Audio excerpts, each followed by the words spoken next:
Now let's meet someone who can bring a little history to us. Her name is Mrs. Florence Pannell, and she's 108 years old. Unlike most women of her time, Florence Pannell managed to set up her own... Tap.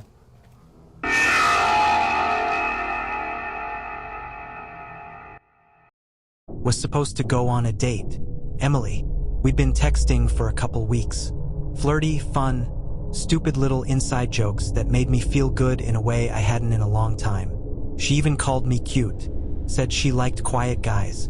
We made plans for Friday night. I shaved, actually ironed a shirt, even cleaned the inside of my car, just in case we drove somewhere after.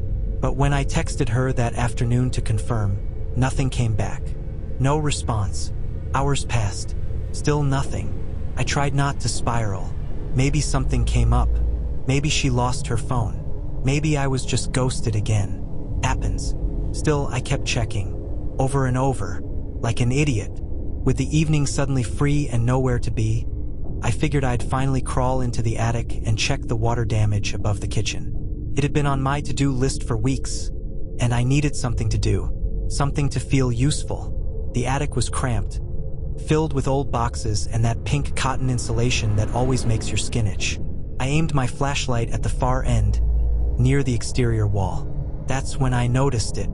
A section of drywall that didn't belong. It was subtle, cheaper than the rest, slightly cleaner.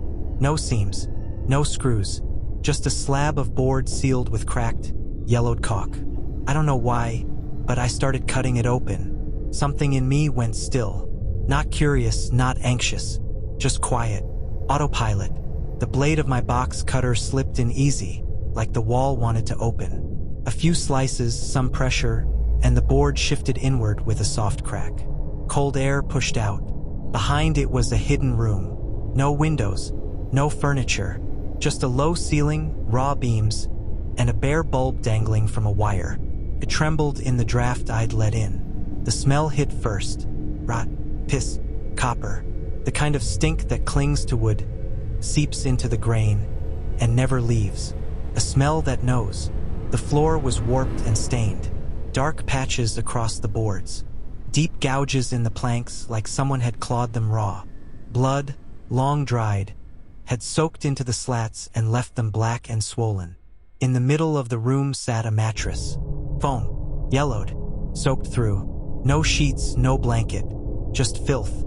And restraints, bolted into the floor joists, positioned low, fixed wide apart, exactly where a person's limbs would go if they were bent over on all fours, like some sick kennel setup.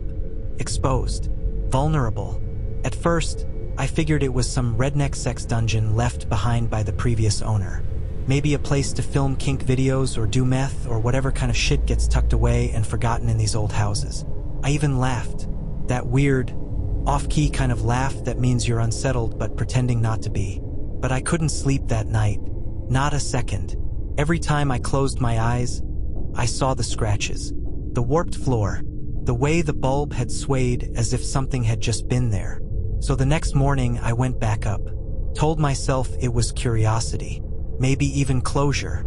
Like if I looked one more time, I'd be able to laugh it off for real and move on. I crouched beside the mattress. Ran a finger along the edge. Something sharp caught my skin. I lifted the corner, peeled it back, and found it. A silver chain, thin, smudged with blood. The pendant on the end was small, oval, almost elegant. I turned it over in my palm, and there it was, in delicate, curling cursive. Emily. My brain blanked. My heart stopped. And then it came back. One memory at a time, like knives being pulled out slow. Dull. Serrated. I drilled the restraints myself. Took measurements. Even knelt on the floor and mapped it out with masking tape to make sure her arms and legs would stretch just right. Bent. Obedient. No room to shift. No chance to run. I told her it was a date. Lit a candle. Smiled when she looked confused. Set a paper plate down with half a sandwich and a dog bowl full of water. She screamed when I called her baby. Cried when I told her she was special. That no one else ever made me feel seen. I remember the belt. I folded it slow. ran it between my hands like a priest threading rosary beads. When I struck her, it wasn't rage. It was careful, measured. I let the leather kiss the insides of her thighs first, the softest skin. Watched her flinch, watched the pink rise. She clenched her fists, bit her lip, wouldn't make a sound. I started whispering between each blow, told her how much I loved her, how close I felt when she cried. I made her hold eye contact. I made her say thank you. The belt welts layered like heat maps, red, then purple, then open. I licked one once, just to see her shudder. When she sagged forward, I pulled her back up by the hair and reminded her that love isn't supposed to feel safe. It's supposed to burn.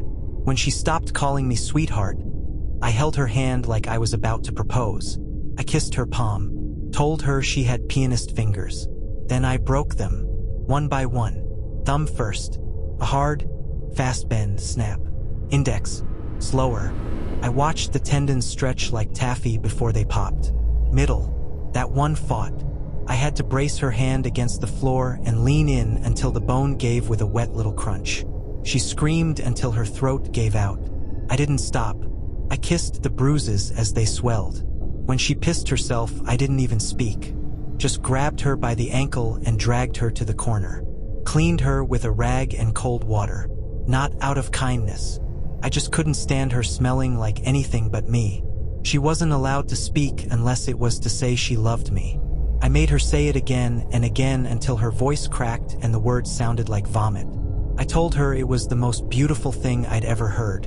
One night, she stopped reacting. Didn't flinch when I unbuckled my belt. Didn't cry when I touched her.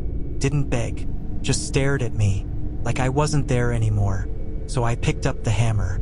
The first blow cracked her teeth. The second shattered her jaw.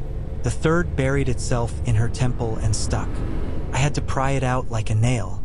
She twitched, made a sound, wet, bubbling. Her eyes rolled back but never closed. I watched her die for 7 minutes. Didn't move, didn't speak, just watched. I wrapped her in a tarp, pulled her to the old ductwork behind the wall. I remember how soft she felt, how warm. Her blood soaked into my shirt. I didn't change it for 3 days. Then I sealed it, screwed the board in, caulked the edges, buried her in insulation, layer by layer. I cleaned the mattress, replaced the bucket, swept the floor, and forgot. I forgot. I made myself forget. Went to work, ate dinner, slept in the room just beneath her corpse like nothing had ever happened. I even dated again. Told people I'd been ghosted once and it really messed with me. But the house remembered. The stink, the rot in the beams, the cold spot that never left. The walls knew. And now, so do I.